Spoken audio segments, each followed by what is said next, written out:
এবার ভারতের কূটনৈতিক মহলের মতে শেখ হাসিনাকে দিল্লি থেকে সরিয়ে নেওয়া হয়েছে, তবে তার নতুন অবস্থান সম্পর্কে নিশ্চিত কোনো তথ্য পাওয়া যাচ্ছে না। বিভিন্ন সূত্র দাবি করছে তাকে ভারতীয় সেনাবাহিনীর ইস্টার্ন কমান্ডের কোনো নিরাপদ স্থানে সরিয়ে নেওয়া হয়েছে, যদিও এ বিষয়ে ভারত সরকার এখনও আনুষ্ঠানিকভাবে কোনো বক্তব্যই দেয়নি। তবে এ নিয়ে ভারতীয় গণমাধ্যমও বেশ সংযত। কিছু গণমাধ্যম জানিয়েছে শেখ হাসিনার পাসপোর্ট না থাকলেও ভারত সরকার সাময়িকভাবে তার ভিসার মেয়াদ বাড়িয়ে দিয়েছে। তবে ভারত সরকার তাকে স্থায়ীভাবে রাজনৈতিক আশ্রয় দিতে চাইছে না, বরং তৃতীয় কোনো দেশে পাঠানোর চেষ্টা করে যাচ্ছে।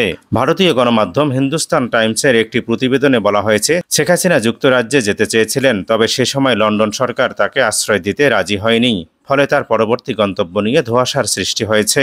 প্রসঙ্গত ২০২৪ সালের ৫ই আগস্ট ছাত্র জনতার অভ্যুত্থানের মুখে দেশ ত্যাগ করেন বাংলাদেশের তৎকালীন প্রধানমন্ত্রী শেখ হাসিনা। দেশ ছাড়ার পর তিনি আশ্রয় নেন ভারতের রাজধানী দিল্লিতে। তবে সাম্প্রতিক কূটনৈতিক সূত্রগুলো ইঙ্গিত দিচ্ছে দিল্লি সরকার শেখ হাসিনাকে সেখানে রেখে স্বস্তি পাচ্ছে না, তাই সেখান থেকে সরিয়ে কোনো একটি নিরাপদ স্থানে রেখে দিয়েছে।